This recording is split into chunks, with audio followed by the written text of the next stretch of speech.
हरिओम दोस्तों, स्वागत है आपका free study bye Lodhi sir के यूट्यूब चैनल में। दोस्तों, मैं कृपाल लोधी। स्टूडेंट्स, आज हम आपको लेकर के आए हैं क्लास 10th मैथ्स का बड़ा ही इम्पोर्टेंट टॉपिक वर्ग समीकरण। ये अध्याय 4 है, यूनिट 4 है और एक्सरसाइज है 4.2 प्रश्नावली 4.2। इसके स्टूडेंट्स हम 2 वीडियो पहले से अपलोड कर चुके हैं। टाइम ज्यादा हो जाता है इसलिए हम इसके 3 पार्ट में हमने इस प्रश्नावली को बांटा है। आज इस प्रश्नावली का ये लास्ट पार्ट 3 रहेगा 4.2 का, जिसमें हम आपको इबारती केवल 2 क्वेश्चंस रह गए हैं, प्रश्न क्रमांक 5 और प्रश्न क्रमांक 6। इनको आज हम आपको करवाते हैं। तो आइए प्रारंभ करते हैं आज का टॉपिक। यदि आप हमारे चैनल पर पहली बार आए हैं और यदि आपने हमारा चैनल सब्सक्राइब नहीं किया है तो प्लीज इसको सब्सक्राइब तो कर ही लें स्टूडेंट्स। साथ में यदि यहाँ तक आपने वीडियो इतना देख लिया है तो प्लीज लाइक कर दें। तो आइए आगे बढ़ते हैं स्टूडेंट्स। ये जो प्रश्न है, हम जैसा कि पहले आपको इसके पार्ट हम अपलोड कर चुके हैं, आप हमारी प्लेलिस्ट में जाकर के देख सकते हैं। स्टूडेंट्स, हम पहले आपको बता चुके हैं कि ये जो इबारती प्रश्न है इनमें हमें क्या करना होता है। तो सबसे पहले हमें इनकी इबारत के आधार पर वर्ग समीकरण बनाना है, द्विघात समीकरण बनाना है और द्विघात समीकरण बना करके इसको अभी हाल हमें गुणनखंड विधि से ही इनको हल करके अज्ञात राशियों का मान निकालना है। तो प्रश्न क्रमांक 5 स्टूडेंट्स कह रहे हैं, एक समकोण त्रिभुज की ऊंचाई इसके आधार से 7 सेंटीमीटर कम है। यदि कर्ण 13 सेंटीमीटर का हो तो 2 अन्य भुजाएं ज्ञात कीजिए। स्टूडेंट्स, तो यहाँ ये जानना जरूरी है कि शेष 2 भुजाएं जो बचती हैं वो कौन कौन सी हैं। यदि यहाँ कर्ण हमें दे रखा है कितना, 13 सेंटीमीटर स्टूडेंट, तो आप समझ रहे होंगे कि समकोण त्रिभुज में 2 भुजाएं बच जाती हैं। वो क्या क्या यहाँ पर बचता है, एक तो आधार यहाँ से बच जाता है और एक बच जाता है यहाँ से स्टूडेंट्स लंब। ये तो फिर ये हमें 2 भुजाएं क्या करना है, इसमें फाइंड करना है, पता इनका लगाना है स्टूडेंट। तो इसको कैसे करना है, सबसे पहले हमें x मानना होता है और जो इबारती प्रश्न होते हैं इनमें x हम किसे मानते हैं, तो जिसके पास में आधा, दूना, गुना, कम, अधिक ये शब्द लिखे होते हैं। तो हम देख रहे हैं ये लिखा है, जो कम शब्द लिखा है ये किसके पास में लिखा है या किसके रेस्पेक्ट में, किसके संदर्भ में लिखा है। तो हम जब पढ़ रहे हैं इसको तो लिखा है आधार से 7 सेंटीमीटर कम। इसका मतलब स्टूडेंट्स ये है कि आधार के संदर्भ में ये कम शब्द लिखा हुआ है, इसलिए हम इसका आधार कितना मानेंगे, x। माना इसका जो समकोण त्रिभुज है, माना इसका आधार कितना है, x। ठीक है स्टूडेंट्स, यदि हमने आधार x माना है तो फिर यहाँ पर कर्ण पहले से दे रखा 13। अब समकोण त्रिभुज में 3 भुजाएं होती हैं, तो यहाँ पर क्या लिखा है, इस त्रिभुज की जो ऊंचाई है वो आधार से 7 सेंटीमीटर कम है स्टूडेंट। तो फिर यहाँ से हमें ये पता लग जाएगा, कम का मतलब होता है माइनस, की जो ऊंचाई है वो आधार से 7 कम है, माने कम मतलब होता है घटाना, इसका मतलब ऊंचाई होगी x ऋण 7, आधार से 7 कम। ठीक है, यही यहाँ पर लिखा हुआ था।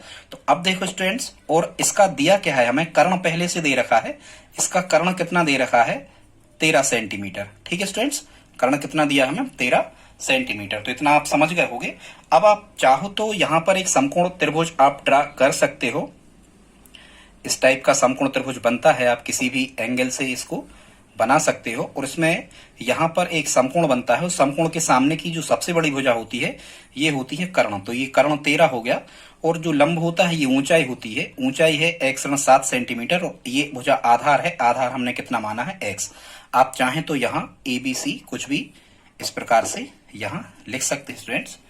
इसके बाद हमें क्या करना है, अब यहाँ पर हमें क्या करना है, वर्ग समीकरण बनाना है। और जैसा कि आपको पता है कि जो पाइथागोरस प्रमेय होती है ये केवल समकोण त्रिभुज में लगती है, और यदि समकोण त्रिभुज की चर्चा हमसे की गई है तो निश्चित रूप से पाइथागोरस प्रमेय हमें लगाना होगा। तो स्टूडेंट, जब हम इसमें पाइथागोरस प्रमेय लगाएंगे तो पाइथागोरस प्रमेय लगाने के बाद में क्या होगा, हमें वर्ग समीकरण फाइंड हो जाएगा, वर्ग समीकरण प्राप्त हो जाएगा। तो इसमें जब हम समकोण त्रिभुज यहाँ लिख लेते हैं, समकोण त्रिभुज ABC में, ABC में पाइथागोरस प्रमेय से, जब आप यहाँ पर पाइथागोरस प्रमेय लगा रहे होंगे तो पाइथागोरस प्रमेय क्या कहती है, कर्ण का वर्ग बराबर, तो यहाँ कर्ण क्या है, AC स्क्वायर। आप चाहो तो डायरेक्ट ऐसा ही लिख दो, कर्ण का वर्ग बराबर होता है पाइथागोरस प्रमेय में लंब का वर्ग धन आधार का वर्ग। जब इसमें स्टूडेंट्स हम मान रख रहे होंगे तो यहाँ पे कर्ण AC कितना दे रखा है, 13, तो यहाँ 13 का वर्ग हो जाएगा और लंब कितना दिया है, x ऋण 7, ये ऊंचाई कहलाती है, तो x ऋण 7 होल स्क्वायर लगेगा यहाँ पूरे पर, धन आधार का वर्ग, तो आधार के वर्ग की जगह हम लिख देंगे x वर्ग। यहाँ हमने मान रख दिए इस सूत्र में। अब हमें इसको सिंप्लीफाई करके क्या करना है, पहले वर्ग समीकरण द्विघात समीकरण बनाना है, फिर गुणनखंड विधि से हम उसे हल करके x के दो मूल निकाल देंगे। एक माइनस निकलेगा, उसे छोड़ देंगे, अमान्य कर देंगे, जो प्लस में होगा वो हमारा x का मान होगा आधार, उसका मान यहाँ रख देंगे तो आधार निकल आएगा। उस आधार में से 7x ऋण 7 का मान जब हम निकालेंगे तो ऊंचाई निकल आएगी। तो देखते हैं इसको कैसे हल करते। तो 13 गुणा 13 जब हम कर रहे होंगे तो यहाँ 169 आ रहा होगा। यहाँ यदि x ऋण 7 पे 2 की घात है तो इसका मतलब क्या है, x ऋण 7 को हम 2 बार लिखेंगे, x ऋण 7 x ऋण 7, और ये धन x स्क्वायर चल ही रहे। ये 169 चलने दो ज्यों की त्यों बराबर में। अब हम यहाँ गुणा करेंगे स्टूडेंट्स, यहाँ कोष्टक के बाहर गुणा होता है, x का x में गुणा x स्क्वायर, इसी x का ऋण 7 में गुणा ऋण 7x। अब ऋण 7 का x में तो ऋण 7x, अब इसी ऋण 7 का ऋण 7 में तो ऋण कर्ण में धन 7 सतैया 49 और धन x स्क्वायर यहाँ पे ये चल ही रहा। ठीक है, आई होप आप इतना समझ गए होंगे स्टूडेंट। तो यहाँ हमें मिलेगा 169 बराबर, अब हम जोड़ घटा लेते हैं, तो समान घातों के हैं, वर्ग वाले में वर्ग वाला ही जुड़ता घटता है, x वाले में x ही, अंकों में अंक ही। तो धन के एक एक्स स्क्वायर और धन के एक एक्स स्क्वायर हमने जोड़ दिए तो धन के 2x स्क्वायर हो गए, ऋण के 7x और ऋण के 7x समान चिन्ह जुड़ जाएंगे, 7 और 7 14x हो जाएंगे, पर बड़ी संख्या के रहते हैं या जिसके जोड़े गए हैं उसी के रहते हैं, भले ये जुड़ जाए। ऋण ऋण धन स्टूडेंट्स गुणा में होता है, यहाँ नहीं होता, तो ये होगा ऋण 14x और धन 49, ये ज्यों के त्यों। ठीक है, आई होप आप इतना समझ गए होंगे।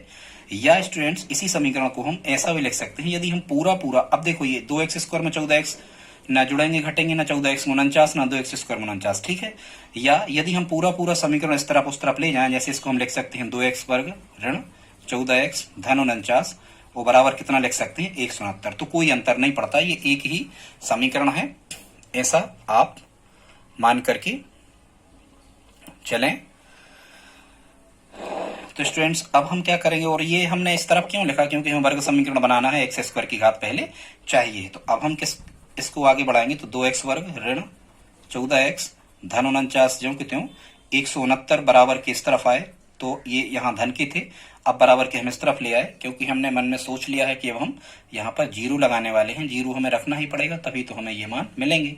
ठीक है स्टूडेंट, तो ये हमें कितना मिल जाएगा 2x वर्ग ऋण 14x, इसका तो कुछ नहीं होगा, लेकिन ये कैसे चिन्ह है, तो हम देख पा रहे हैं कि ये कैसे चिन्ह है स्टूडेंट्स, तो ये असमान चिन्ह है, और असमान चिन्ह कैसे होते हैं, हमेशा घटते हैं, बड़ी संख्या में से छोटी घटती है, 9 में से 9 गए कितना बचा 0, 6 में से 4 गए कितना बचा 2, और 1 के 1 है ये 169 में से 49 घटे 120 बचा, पर ये काय का बचा, बड़ी संख्या मतलब ऋण की है, तो ये ऋण की बची, बराबर में कितना 0।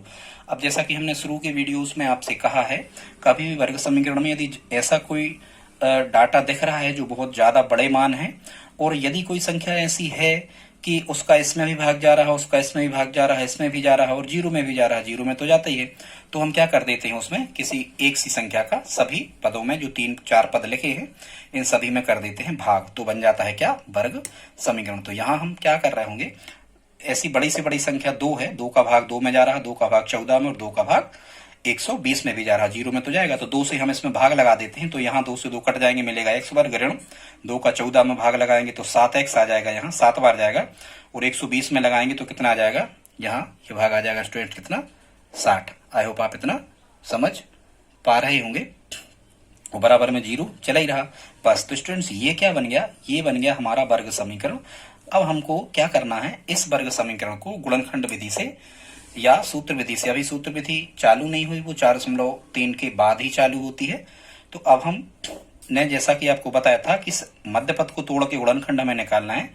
मध्य पद को ऐसा तोड़ना है कि जब हम गुणा करें तो इस 1 का ऋण 60 में गुणा होगा, तो गुणा करें तो ऋण 60 आए, और जोड़े या घटाएं तो ऋण के 7 आए। तो ऐसी संख्याएं स्टूडेंट्स आपको पहले ढूंढना होंगी। तो 12 और 5 ऐसी संख्याएं हैं, 12x और 5x, लेकिन हमें 7x ऋण के चाहिए तो 12x ऋण के लेना पड़ेंगे और ये धन के लेना पड़ेंगे। ठीक है, 12x में से 5x घटेंगे तो ऋण के 7x बचेंगे, क्योंकि बड़ी संख्या ऋण की है, और ऋण 12 का जब धन 5 में गुणा होगा तो ये ऋण 60 आ जाएंगे। तो मध्य पद को 2 भागों में तोड़ लिया, बाकी इसको लिखना जो कहते हैं एक्स स्क्वायर भी लिखेंगे हम अभी, और ये ऋण के 60 भी लिखेंगे। तो 3 पद के कितने हो जाते हैं, 4 पद। अब हम वैसे ही जैसे गुणनखंड हमने पिछली वीडियोज में आपको बताए हैं पार्ट 1 और 2 में, कि अब हमें यहाँ इन दो में से कॉमन लेना है। तो x यहाँ भी है, x यहाँ भी, तो x का मान आ जाएगा, x का कितने में गुणा करें कि x स्क्वायर आ जाए तो यहाँ x बचेगा, फिर इसी x का कितने में गुणा करें कि ऋण 12x आ जाए तो ऋण 12 में। ठीक है, करो, x का x में x स्क्वायर, x का ऋण 12 में ऋण 12x। फिर हमने क्या बताया था, एक कोष्टक में यदि x ऋण 12 आ गया है तो निश्चित रूप से दूसरे कोष्टक में x ऋण 12 आएगा ही। अब थोड़ी दूरी पर यहाँ जगह छोड़ के x ऋण 12 ऐसे लिख लें। अब इस x में कितने का गुणा करें कि धन के 5x आ जाए तो हम करेंगे धन 5 का। ठीक है, तो यहां से हमने 5 कॉमन ले लिए क्योंकि 5 का भाग 60 में भी आता। अब करके देख लो गुणा, 5 का x में 5x, 5 का ऋण 12 में ऋण 60, 12 पंची 60। ठीक है, अब स्टूडेंट्स क्या होता है, जब ये x ऋण 12 दो बार मिल जाते हैं तो हम इनको एक बार लिख लेते हैं, पूरे में से कॉमन लेना कहते हैं इसे, और बराबर में ये जीरो हमारा चल ही रहा है। तो x ऋण 12 एक बार लिख लेते हैं और एक बार ये कॉमन ही कॉमन लिख लेते हैं, तो ये x और मैं चिन्ह के धन 5 वो बराबर में 0। इसको हमने कोई भी समीकरण दे दिया 1। स्टूडेंट्स यहां तक हमें क्या मिल गए, हमें ये जो बहुपद था हमारा वर्गीय बहुपद या द्विघात बहुपद, इंग्लिश में क्वाड्रेटिक इक्वेशन कहते हैं, इसके ये गुणनखंड मिल गए, फैक्टराइजेशन इनका हमने कर लिया। अब हमें इनके शून्य निकालना है या मूल निकालना है। तो एक बार हम जब x ऋण 12 बराबर 0 रखेंगे, एक बार इसके बराबर 0 रखो तो एक मान मिलता है, इस गुणनखंड के बराबर 0 रखो तो एक मान मिलता है। तो x ऋण 12 बराबर हम 0 रख रहे होंगे तो x बराबर कितना आ रहा होगा, 12 का पक्षांतरण होगा 12 होगा धन के, तो ये धन 12। और स्टूडेंट्स जब हम x धन 5 बराबर 0 रख रहे होंगे तो यहाँ x बराबर कितना आ रहा होगा, 5 इस तरफ आएंगे तो ऋण के हो जाएंगे। अब हमें यहाँ से एक मान x का लेना है, मान्य करना है, और एक की उपेक्षा करना है, मतलब अमान्य करना है। तो देखो कभी जैसे हम x का मान ऋण 5 माने तो ये x हमने किसे माना था, आधार। अब ऋण 5 का मतलब क्या है, शून्य से भी छोटी संख्या। तो भुजाएं कभी भी किसी भी त्रिभुज की हो या किसी की भी भुजाएं हो, ये कभी ऋणात्मक नहीं होती, शून्य से छोटी नहीं हो सकती। तो इसलिए हम ऋण 5 को कर देते हैं अमान्य। इसको लिख देना आप यहाँ, ऋण 5 को अमान्य कर देते हैं। तो x का जो सही मान मिला वो कितना मिला, 12। ठीक है, अब यहाँ हमने x किसको माना था स्टूडेंट्स, तो x माना था हमने आधार को। आधार कितना माना था, x।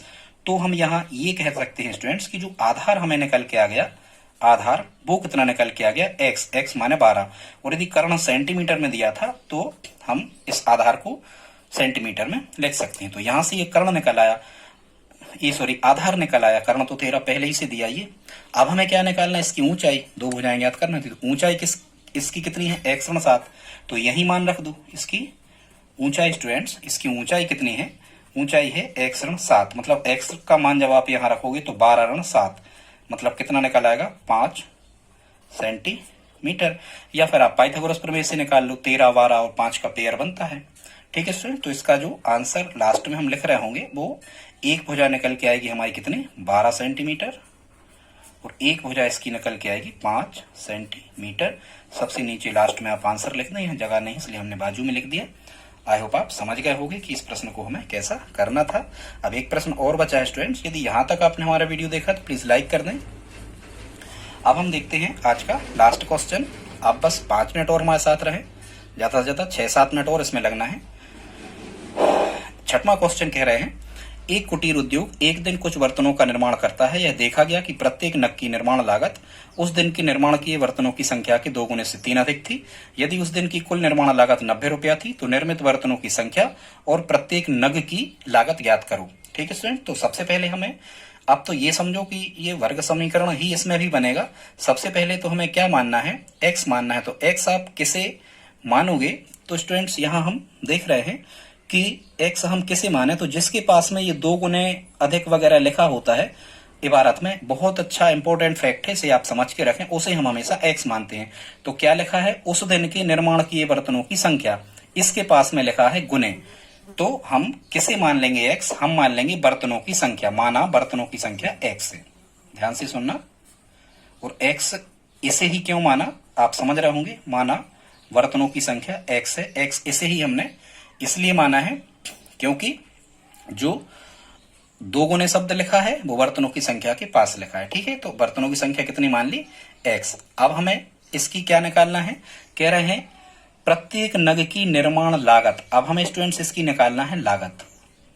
क्या निकालना है, लागत। लागत समझो, लागत कैसे निकालोगे, तो वहां पर लिखा हुआ है लागत में कि उस दिन की निर्माण लागत जो है वो उस दिन के निर्माण किए गए बर्तनों की संख्या के 2 गुने से। तो बर्तनों की संख्या x है तो इसका 2 गुना कितना होगा, 2 गुणा x, मतलब 2x लिखेंगे हम। 2 गुने, गुने माने गुणा, से 3 अधिक, 2 गुने से 3 अधिक मतलब 2x और 3 अधिक, अधिक मतलब क्या करना, आपको जोड़ना है। आई होप आप समझ गए होंगे। तो बर्तनों की संख्या x और प्रश्नानुसार जो हमें दिया है उसके अनुसार लागत हो गई 2x धन 3। ठीक है स्टूडेंट्स, अब हमें क्या करना है, अब वो ये कह रहे हैं समीकरण बनाने के लिए, वो कह रहे हैं यदि उस दिन कुल निर्माण लागत 90 रुपया थी, मतलब उनने हमें दे दिया है जो कुल निर्माण लागत है, कुल निर्माण लागत, एक ही दिन की बात हो रही इसलिए हमने हर बार दिन नहीं लिखा, आप लिख लेना उस दिन की। कुल निर्माण लागत है वो कितने दे रखी है स्टूडेंट्स, उनने उसको हमें दे दिया है कितना, 90 रुपया। ठीक है, अब आप खुद बताओ इसका, हाँ अब हमें क्या करना है, प्रश्नानुसार इसका बनाना है समीकरण। तो इसका समीकरण कैसे बनेगा, यही सबसे इंपॉर्टेंट फैक्ट होता है। जैसे उसमें हमने पाइथागोरस से समीकरण बनाया था, जब आप इसका समीकरण बना रहे होगे तो कैसे बनेगा इसको अब आप समझो। वो स्टूडेंट्स कह रहे हैं आप अपने आप से समझ लो, मान के चलो आप 10 बर्तनों को किसी दिन बनाते हैं और एक बर्तन की निर्माण लागत है 5 रुपया। फिर से सुनना, आप किसी दिन 10 बर्तनों को बना रहे हो या 10 वस्तुएं बना रहे हो और एक वस्तु पर आपका खर्च आ रहा है 5 रुपया, तो आप खुद बताओ टोटल खर्चा कितना आया। तो आप कहोगे सर 10 पंची 50, आप कहोगे 50 रुपया आया, एक का खर्च है 10 रुपया और 5 हम बना रहे। ठीक है, एक का खर्च है 10 रुपया और 5 नग हम बना रहे, या 10 नग बना रहे और एक का खर्च 5 रुपया है, तो आप कहोगे कि इनका टोटल खर्चा कितना निकला, 50 रुपया। तो ये 50 कैसे आए, गुणा करके।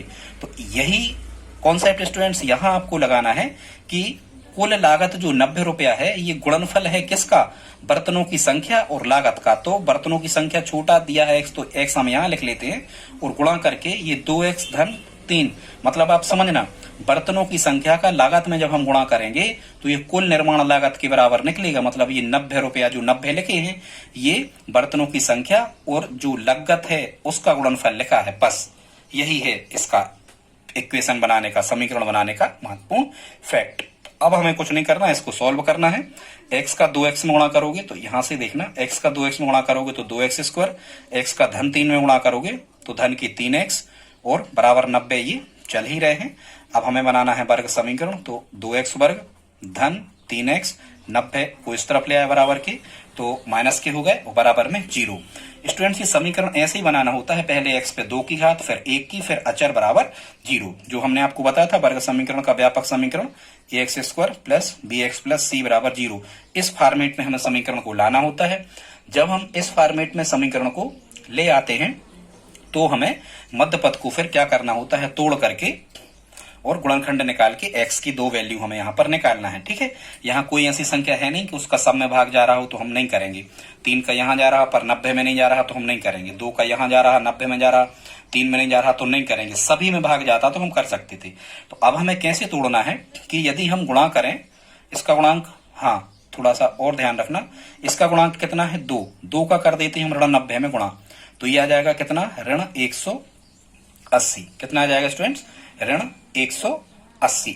और तो फिर जब हम जोड़ें घटाएं मध्य पद को तोड़ते हैं तो हमें धन 3x को ऐसे तोड़ना है। फिर से सुन लो, धन 3x को ऐसे तोड़ना है कि गुणा करें तो ऋण के 180 आए और जोड़ें या घटाएं तो धन 3 आए। तो ऐसी हमें 2 संख्याएं ढूंढना है स्टूडेंट्स। गुणनखंड तोड़ के आप ढूंढ सकते हो, वैसे अभी हाल हम आपको ये 2 संख्याएं बता दे रहे हैं। ये संख्याएं स्टूडेंट्स 15 और 12, कितनी है, 15 और 12।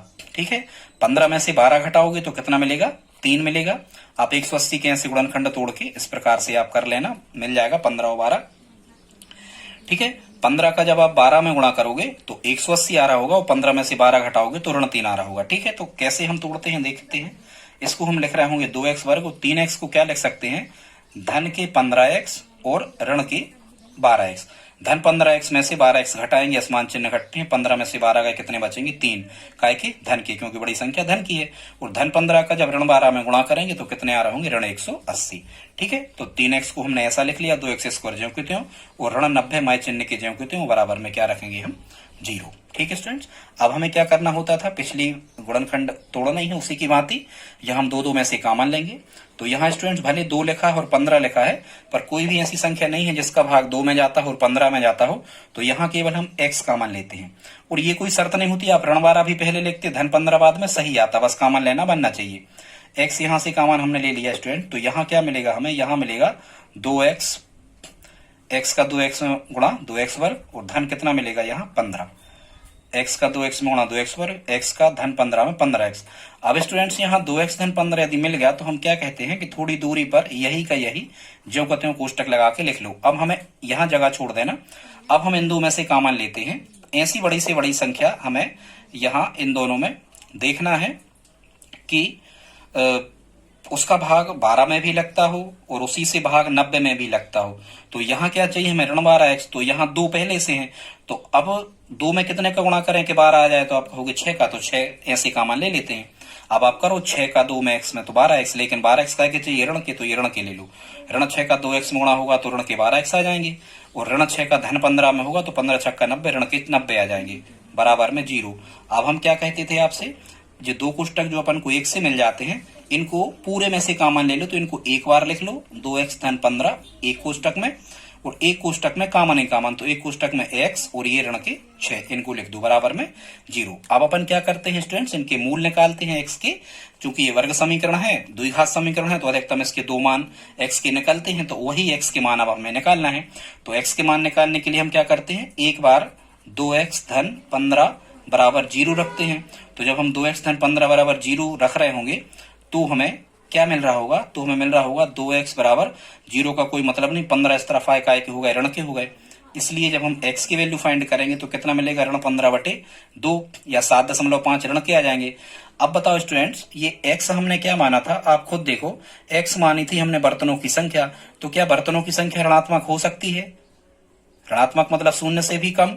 आप कहोगे नहीं हो सकती। यदि बर्तनों की संख्या ऋणात्मक नहीं हो सकती स्टूडेंट्स, तो हम क्या करते हैं, इसको अमान्य कर देते हैं। आप लिखना कि चूंकि बर्तनों की संख्या ऋणात्मक नहीं हो सकती, इसलिए ऋण 15/2 को अमान्य कर देते हैं। अब क्या करेंगे हम, अब एक बार हमने इसके बराबर 0 रख के देखा, अब एक बार इसके बराबर 0 रख के देखेंगे, इसको समीकरण दे दिया करिए, ठीक है। जब हम किसके बराबर 0 रखेंगे, x ऋण 6, तो जब x ऋण 6 बराबर हम 0 रखेंगे तो यहां हमें x की वैल्यू कितनी मिलेगी, यहाँ स्टूडेंट्स x की वैल्यू हमें मिल रही होगी कितनी, ऋण 6, पक्षांतरण कर दो 6 का, इस तरफ आएंगे तो काय के हो जाएंगे धन के, तो x का मान कितना मिलेगा स्टूडेंट्स यहाँ पर 6।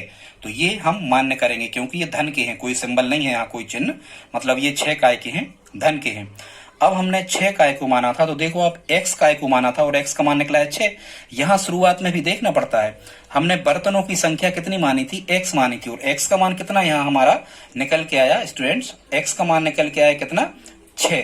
तो हम ये कहेंगे, बर्तन या वस्तुएं जो भी हैं, तो हम ये कहेंगे कि बर्तनों की संख्या है 6, ठीक है स्टूडेंट्स।